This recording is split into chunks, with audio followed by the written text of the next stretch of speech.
का G7 without India and Modi is useless, क्योंकि अगर आप इंडिया अभी का जो फॉरेन एक्सचेंज रिजर्व है वो 3rd या 4th हाईएस्ट है वर्ल्ड में, कभी 3rd कभी 4th पे आ जाता है। सबसे ज्यादा यूथ आपके पास है, सबसे बड़ी आप अगर इकोनॉमी में देखें तो आप नंबर 3 आते पीपी पे, एब्सोल्यूट जीडीपी पे नंबर 5 आते हैं। अगर आप इंडिया को जो 16-17% ऑफ द वर्ल्ड पॉपुलेशन है, अगर आप उसको निकालते, वर्ल्ड की लार्जेस्ट डेमोक्रेसी, अगर आप उसको निकालते हैं तो आपके G7 का मायने ही नहीं रहते, क्योंकि आप जितने भी G7 वाले हो आप सबको हमारी जरूरत पड़नी है आज कल परसों। और आपने देखा होगा कि कल परसों एक वीडियो वायरल हुआ था, मोदी जी खड़े थे तो पीछे से जो बाइडेन साहब आते हैं ऐसे पीछे, हाय क्या हाल है। टुडे देखिए फर्क क्या पड़ रहा है जियोपॉलिटिक्स में, American president is walking down and saying hi to the Indian prime minister, पीछे से आ रहे हैं ऐसे पैट बैक, हाँ भाई कैसे है भाई साहब आप, हाउ आर यू बडी।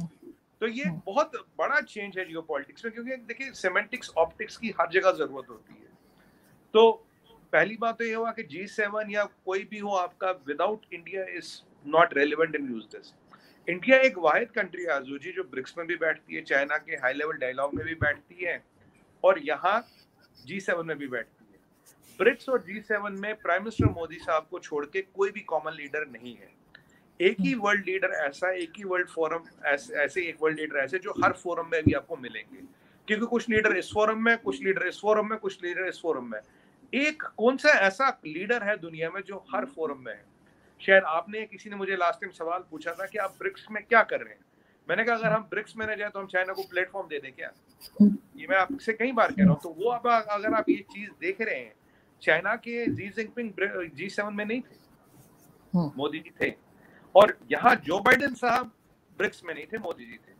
अगर आप बात करें क्वाड की तो इंडिया क्वाड में है, अगर आप I2U2 की बात करें इंडिया I2U2 में है, आप INSST की बात करें इंडिया वहां है, आप इंटरनेशनल इकोनॉमिक फोरम की बात करें इंडिया वहां है, आप ब्रिक्स की बात करें, चाइना के हाई लेवल डायलॉग की बात करें। बाय द वे आपके पाकिस्तान मीडिया में मुझे कोई कह रहे थे कि पाकिस्तान फॉरेन ऑफिस ने स्टेटमेंट दिया, यार ये ब्रिक्स की एक कंट्री ने हमें वहां से निकलवा दिया। मैं कहा यार चाइना तो आपका दोस्त है, आप अपने दोस्त से को हमें क्यों कह रहे हो। और अब आप G7 की बात करें, इंडिया यहाँ पे, और आज जो G7 में जो सबसे बड़ा इनिशिएटिव बनाया गया, वो जो अनाउंस किया गया बिल्डिंग वर्ल्ड बेटर, जिसमें करीब आप जो पहले इनिशिएटिव था, आपकी बार वर्ल्ड में जो बड़े बड़े प्रोजेक्ट्स हैं उनको बनाने के लिए $600 बिलियन का फंड की घोषणा की गई। मैं मतलब I am trying to make it very simple, ताकि मतलब सब आराम से, मैं बिना इसको कॉम्प्लिकेट करके आराम से समझा दूं। $200 बिलियन इसमें से यूएस देगा और $400 बिलियन बाकी कंट्रियां देंगी। बाकी climate, terrorism, security, food security, ये सारी जितनी चीजें, डेमोक्रेसी, ये इन सब पे बात होती रही। और अब नए नए मुद्दे हैं, क्योंकि फूड सिक्योरिटी का मसला एक नया उभर के आया, और ये जो फंड है ये सबसे इम्पोर्टेंट है। जैसे last time international economic forum जो सबसे इम्पोर्टेंट चीज थी, आपकी बार ये फंड इम्पोर्टेंट है। आरजू जी ये फंड इम्पोर्टेंट क्यों? आपकी और हमारी कई बार बात हुई है और मैंने हमेशा आपको ये बोला है, पिछले 2 साल से मैं कह रहा हूँ, अगर जितना जितना आपके चैनल पे, पाकिस्तान मीडिया पर, अपने नेशनल टीवी भी कह रहा हूँ, जितना जितना वायरस का इफेक्ट कम होगा, चाइनीज वायरस का, उतना चाइना पे शिकंजा कसा जाएगा। अब चाइना को अगर आप देखिए पीछे कितने झटके लगे, और ये आज एक और झटका था, ये समझो पर क्यों झटका लगा। देखिए क्वाड बना तो उन्होंने कहा एरिना ऑफ ग्लैडिएटर्स, कुछ नहीं जी ऐसी है। इंटरनेशनल इकोनॉमिक फोरम बनी, चाइना को हवा नहीं। I2U2 बना, चाइना को हवा नहीं। ठीक है जी, INSST चालू हुआ, चाइना को हवा नहीं। ठीक है, अभी हमने बोला 5 बिलियन वैक्सीन देंगे, चाइना को बुरा लग रहा है, कोई बात नहीं। अब हम अफ्रीका में और वेस्ट इंडीज में लोगों को डेथ ट्रैप से निकाल रहे हैं, उनको हवा नहीं।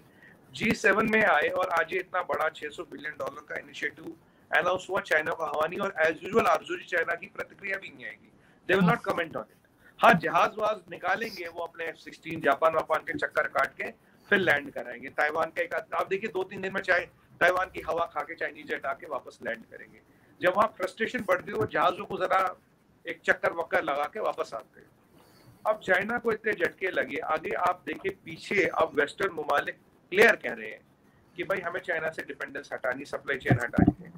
आज पहली बार G7 में 2 इंपॉर्टेंट चीजें हुई है। ज्वाइंट डिक्लेरेशन में चाइना का नाम आया है, द चाइना वाज नेम्ड, और ये भी बोला गया China can not unilaterally change the status को। मतलब इंडिया का या गलवान का नाम नहीं आया, बट यूनिलैटरली स्टेटस को चेंज नहीं करेगा, जिसमें गलवान वाली LAC वाली क्वेश्चन भी आती है, जिसमें ये भी सवाल आता है कि 10 कंट्रियों के साथ बॉर्डर मिलता, 22 कंट्रियों के साथ डिस्प्यूट है, वो वाला मसला भी आता है। और अब इन सब ग्लोबल फोरम्स में कौन कॉमन कंट्री और कौन कॉमन वर्ल्ड लीडर है? वो प्राइम मिनिस्टर मोदी। मोदी जी ने जो क्लाइमेट चेंज वगैरह पे एड्रेस भी किया, सबके साथ बायलैटरल भी हुए। आते हुए मोदी जी यूएई भी रुके, वहां की रॉयल फैमिली और जो प्रेसिडेंट साहब है करंट, वो उनकी रॉयल फैमिली उनको लेने एयरपोर्ट पे आए, जो एक प्रोटोकॉल का नहीं होता है, किसी को लेने नहीं जाते। They have broken the protocol and लेकिन president Modi on the airport. नहीं सर, आप बिल्कुल ठीक कह रहे हैं, लेकिन सर क्या यूएई जाने का भी कोई खास मकसद था, या वैसे ही जैसे रास्ते में होता है ना, इनसे भी मिलते चलते हैं? हमारे यहाँ देसी स्टाइल है ना।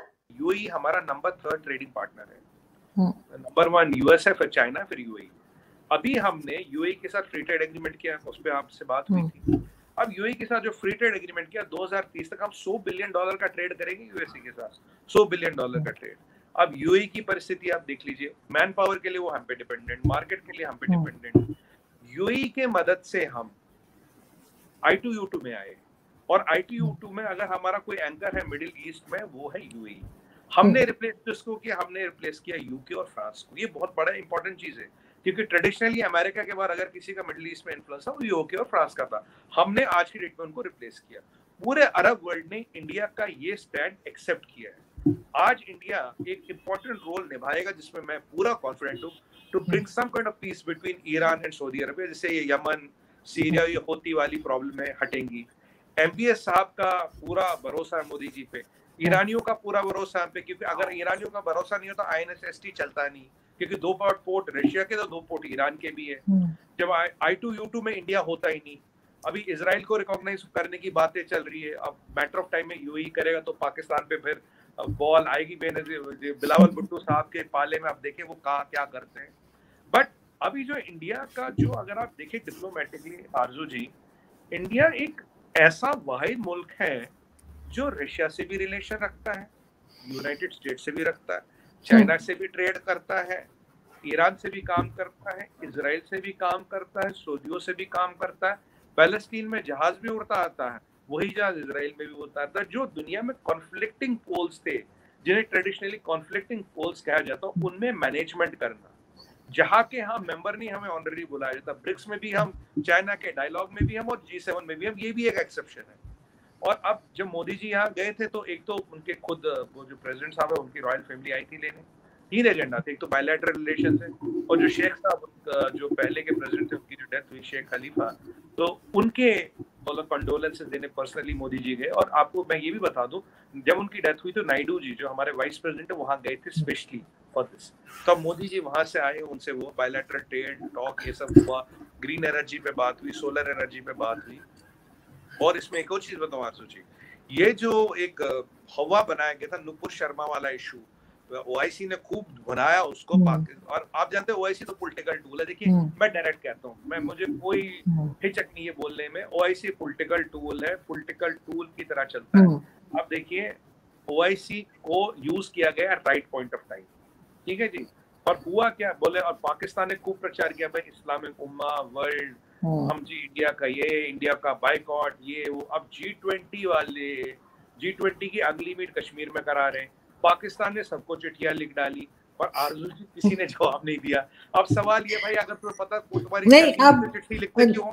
नहीं, अब वो तो हमारा राइट है ना, कि हम अगर किसी को लेटर लिखना चाहते हैं तो वो तो हमारा राइट है, उससे तो आप नहीं रोक सकते। लेकिन एक चीज और है यहाँ पे, एक चीज मैं आपसे और पूछना चाह रही थी यहाँ पे, कि जैसे आपने रशिया का नाम लिया, यूएस का लिया, तो ये आपकी फॉरेन पॉलिसी जो है, उसमें कहीं ना कहीं ये भी कहा जाता है कि अमेरिका थोड़ा नाराज चल रहा है भारत से, क्योंकि आप रशिया से ज्यादा नजदीक होते जा रहे हैं, ऑयल ले रहे हैं और कई दूसरी चीजें।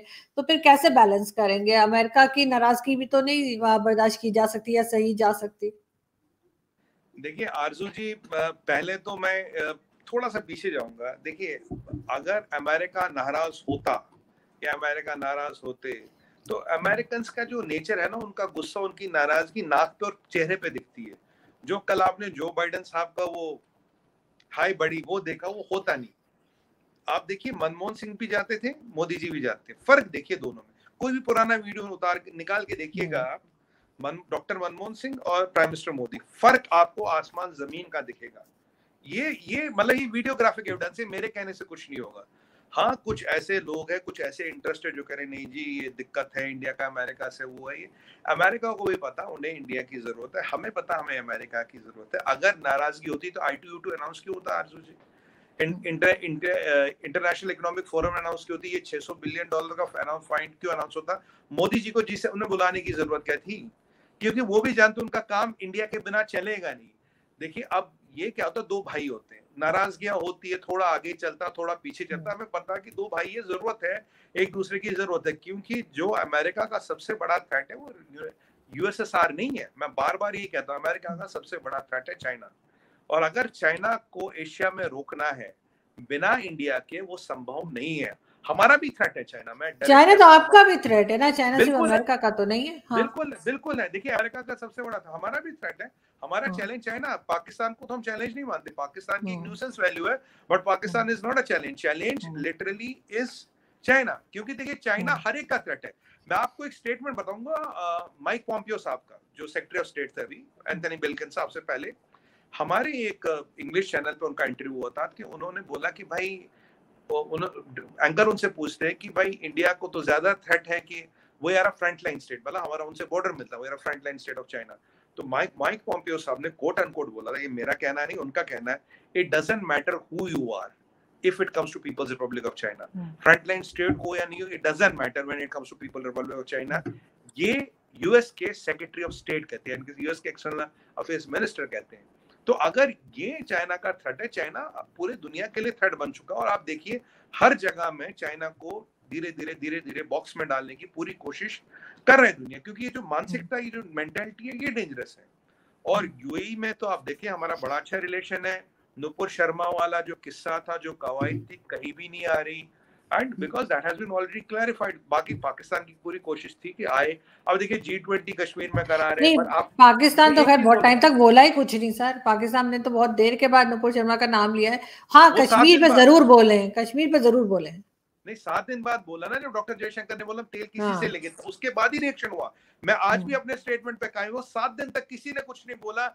जब रात को 6 साढ़े 6 बजे इंडिया टाइम डॉक्टर जयशंकर हम तेल किसी से भी लेंगे, और जब मैंने आरजू जी आपके चैनल पे शायद सबसे पहले मैंने तेल को डिकोड किया था, तेल की इकोनॉमिक्स पॉलिटिक्स क्या है, और अब सबको पता, अभी ओपन सीक्रेट हो गया, सबको पता है। जब मैंने तेल को डिकोड किया था तो दुनिया में सबकी नजर वहां गई, हाँ यार ये तो बहुत बड़ा गेम। मैंने कहा $150 बिलियन हिलेगा तो शोर दूर दूर तक मचेगा, उसकी गूंज। वो एक डायलॉग था ना आपका, थप्पड़ की गूंज सर, कर्मा की गूंज दूर। हाँ बिल्कुल, आप तो बॉलीवुड के फैन है, मेरे को पिक्चर का नाम भी याद नहीं।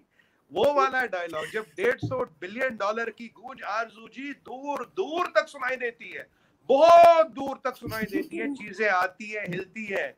और ये मैंने सबसे पहले कहा था, $150 बिलियन की गूंज आरजू जी दूर दूर तक सुनाई देगी। पर मुझे एक बात आप बताइए, ये कश्मीर हमारा इंटीग्रल पार्ट है, हम जहां मर्जी समिट कराए, आंध्रा में कराए, चेन्नई में कराए, पंजाब में कराए, आप अरुणाचल में कराए, कश्मीर में कराए, हमारा पार्ट है, हम करें। मुझे बताइए, आपने चिट्ठियां तो लिख दी सबको, पर कोई रुक रहा है क्या? अगर रुक नहीं रहा, डिप्लोमेसी, मैंने आपको अर्जुन जी पहले भी बताया, डिप्लोमेटिक क्रिकेट मैच तो है नहीं कि आपको 6 बॉलें करनी, चाहे मैं डक करूं, चाहे मैं वेल लेफ्ट करूं या छोड़ दूं। डिप्लोमेसी में यू शूट टू किल। अगर आपको लग रहा आपकी गोली का असर ही नहीं हो रहा, तो गोली चलाइए ना मत। आपने 20 कंट्रियों को लिख दिया, पर उनमें से कोई तो आपको जवाब दे नहीं रहा, कोई रुक नहीं रहा आपके कहने से। ये कौन सी फॉरेन पॉलिसी? आरजू जी आप इतनी बड़ी जर्नलिस्ट है, आप ही मुझे बताइए। नहीं एग्जैक्टली नहीं, ये तो मैं क्या, हमारे के कई दूसरे लीडर्स तक कह चुके हैं कि फॉरेन पॉलिसी कमजोर है और पाकिस्तान की, और उसके ऊपर काम होना चाहिए। और नहीं है तो सही सर, ऐसा तो नहीं है कि फॉरेन पॉलिसी ही नहीं है, और कहाँ से बन के आती है वो भी लोगों को मालूम ही है। लेकिन ये है कि हाँ जरूर उसको जो है ठीक करने की जरूरत है, और कुछ ना कुछ भारत से भी सीखने की जरूरत है। क्योंकि ये जरूर है कि आप लोग अमेरिका, रशिया और दो ऐसी ताकतें जो आपस में जिनकी नहीं बनती, उनके साथ इतना ज्यादा बैलेंस करके जो चलते हैं, उसकी हमेशा से तारीफ की जाती है। लेकिन उसमें एक बहुत बड़ा फैक्टर जो है वो इकोनॉमी का है, जो पाकिस्तान की कमजोर है इस वक्त। और जिस वक्त ठीक होगी तो शायद ये किसी पोजीशन में हो कि किसी को बात कर सकें, जवाब दे सकें।